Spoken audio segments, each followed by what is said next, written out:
The question is that the bill be now read a second time. The member for Wirrawah.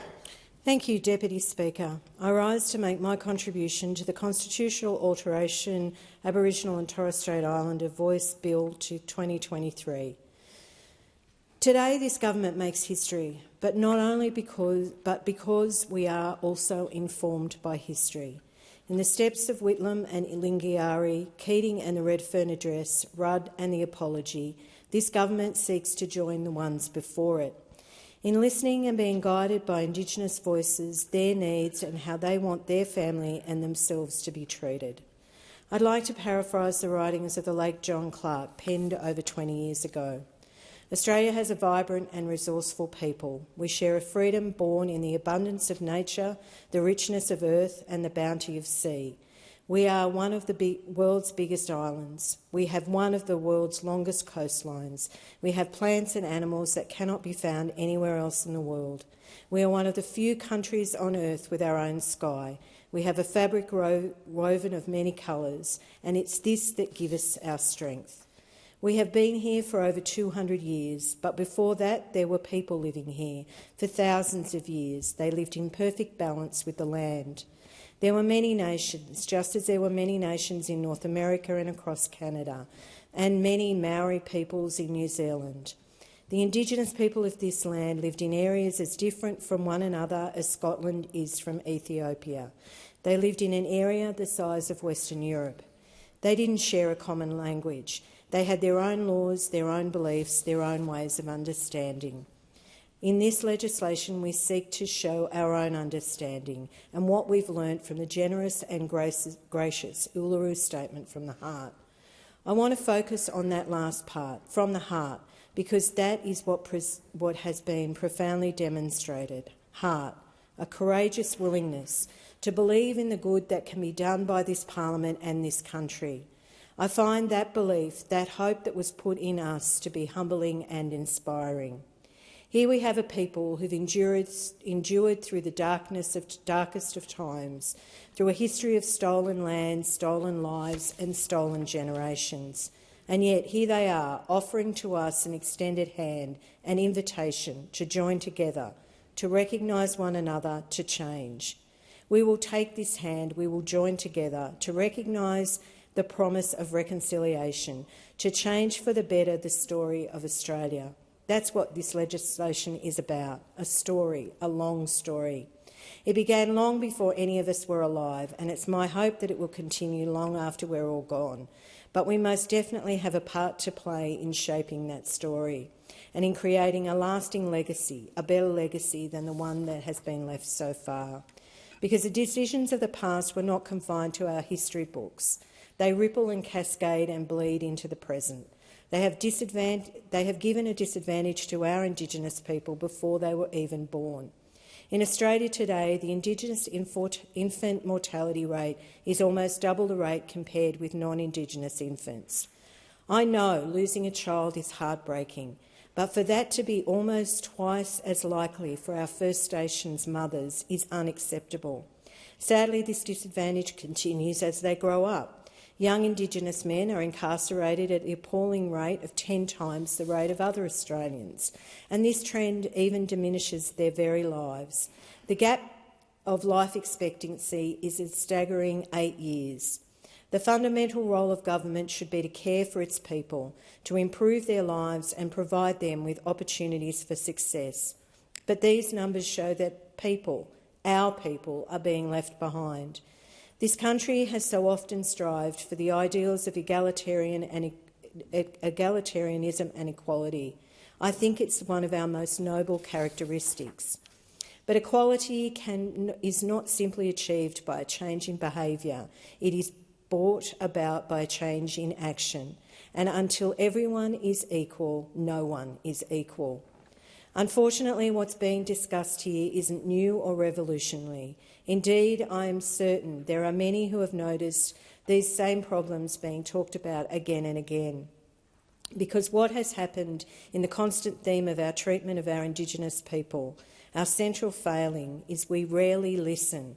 Even then, it's only on our terms, not theirs. It started with terra nullius, where Europeans declared the land to be no one's because it didn't resemble the cultures of their homelands, where land was taken because we thought we had more use for it, where the original ways of caring for land were dismissed because we thought we knew better, where alcohol and disease were introduced because we didn't think about the consequences, where children were taken from their families for reasons I still can't fathom. When this nation was officially declared in 1901, we did not want the original inhabitants of the land standing with us. Every effort was made to diminish their very existence. We put it in our constitution, into the foundation of our nation and our emerging democracy. In section 127, it was written, "In the reckoning the numbers of the people of the Commonwealth or of a state or other part of the Commonwealth, Aboriginal natives should not be counted. The message we sent was loud and clear. We do not count you as one of us. The manifestation of our shameful history. Ignore, dismiss, marginalise, silence." And yet the Parliament's ability to legislate, to act on Indigenous issues was severely curtailed from the start. Section 51, Part 26. The Parliament shall, subject to this Constitution, have powers to make laws for peace, order and good government of the Commonwealth with respect to the people of any race other than Aboriginal people in any state for whom it's necessary to make special laws. For decades, treating Indigenous people separately was not only legal, it was constitutional. It allowed the gaps between us to grow even deeper. Health, education, income, all the benefits of federal legislation that didn't reach those who needed it most. The damage was generational, and it will take generations to fix. It's why every government since has started on the back foot when it comes to Indigenous issues. But after over 60 years, the Australian people were able to remove these sections from our Constitution. The 1967 referendum, a historic moment in time, a moment that is being compared to the moment that we live in now, and I hope we have the same outcome. As it said in the Uluru Statement from the Heart, in 1967 they were counted, now they will be heard.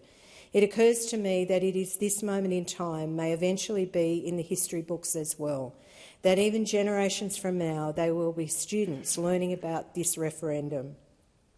They will learn what was said and what was done by all of us, and we must make sure not to disappoint them. And we must remember why we are undertaking this referendum. Put simply, to stop the cycle of Indigenous people offering to us their voices only to be silenced. Because this referendum is not about changing the past, it's about stopping the repeat of past mistakes. Every time there has been some form of Indigenous advisory group with Indigenous members, it's either been slowly diminished and then dismissed or disbanded by a later government. The National Aboriginal Consultative Committee was created by the Whitlam government in 1972, but was then removed by the Fraser government in 1977. It was replaced by the National Aboriginal Conference, but it was continually stripped of funding until finally discontinued in 1985 by the Hawke government. We then had the longest-serving group in the Aboriginal and Torres Strait Islander Commission, started in 1990 under the Hawke government until it was abolished in 2005 by the Howard government. At around that time, the then Aboriginal and Torres Strait Islander Social Justice Commissioner, Dr William Jonas, wrote that this unfortunate decision seeks to ensure that governments will only have to deal with Indigenous peoples on their own terms and when it chooses to, and only on issues that it wishes to engage. He described it as revealing a deep antipathy on the part of the government towards engaging with Indigenous peoples and acknowledging the legitimacy and aspirations and goals expressed by them. He surmised that abolishing the Commission will simply silence Indigenous people at the national level, while the deeply entrenched crisis in Indigenous communities continues unabated. These words ring true today, and sadly this trend of silencing voices has continued. We cannot move on if we're taking one step forward and one step back. It would be ludicrous for this parliament to not be consistently advised on issues like health, education and defence. Why then do we always single out Indigenous people? Their well-being should not be dependent on the changing government priorities. Quality of life is not a political issue, it is a human right. This is about having a guarantee that there will always be a voice for Indigenous people, regardless of who is in government. This is stability, this is consistency, and this is what the country wants.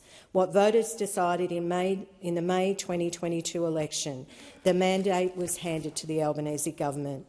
Under previous systems, Indigenous people would only have to have as much to say as would be allowed, and even this could be taken away on a whim.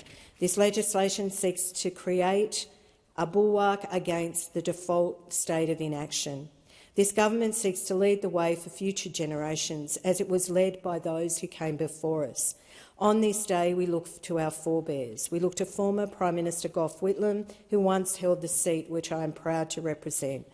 In the lead-up to the 1972 election, he took this cause to voters. He said all of us are diminished while our Indigenous people are denied their rightful place in this nation. He said that Australians ought to be angry, with an unrelenting anger that our Indigenous people have the world's highest infant mortality rate. And on the 16th of August 1975, he returned the traditional lands to the Gurindji people in a ceremony held with Vincent Lingiari, another great leader of their time. Whitlam said, "I want to promise to you this act of restitution which we perform today will not stand alone. This legislation will continue that promise." We look to the Redfern address given by then Prime Minister Paul Keating, made in the wake of the Mabo decision, another important moment that expunged the false narrative of terra nullius. When you read the Redfern address today, it shows it was clear as it is now. The recognition and raising our Indigenous people's standing is just as much about ourselves and our national identity. Keating spoke about it being a fundamental test of our social goals, our national will, our ability to say to ourselves and the rest of the world that Australia is a first-rate social democracy and that we are where we should be, the land of the fair go and the better chance. He also said something that could be well said about the voice to Parliament. There is nothing to fear or lose in the recognition of historical truth or the extension of social justice, or the deepening of Australian social democracy to include Indigenous Australians.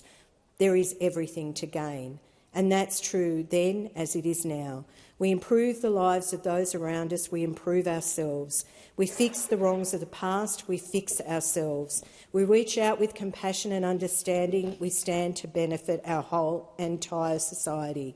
We look to the apology delivered by Prime Minister Kevin Rudd, a moment that Indigenous people called for and the government of the day listened and acted on. The 13th of February 2008 was an important day when some of the most important words were uttered in this chamber. It was an emotional day. There was sorrow for the pain that had been caused, but there was also pride for the new relationship that might now be forged. It was there in the apology itself. We apologise for the laws and policies of successive parliaments and governments that have inflicted profound grief, suffering and loss on these, our fellow Australians. It went on to say the time has now come for nations to turn a new page in Australia's history by righting the wrongs of the past and so moving forward with confidence for the future. This future is the one that's based on mutual respect, mutual resolve and mutual responsibility. This voice to Parliament is that future that has been long promised, a way to ensure that Indigenous voices are no longer silenced. They will be heard, they will be respected. I thank all those who've worked so hard for this day and acknowledge the work still to be done. Today is another part of the story of Australia. It's always been enriched by adding more stories to it.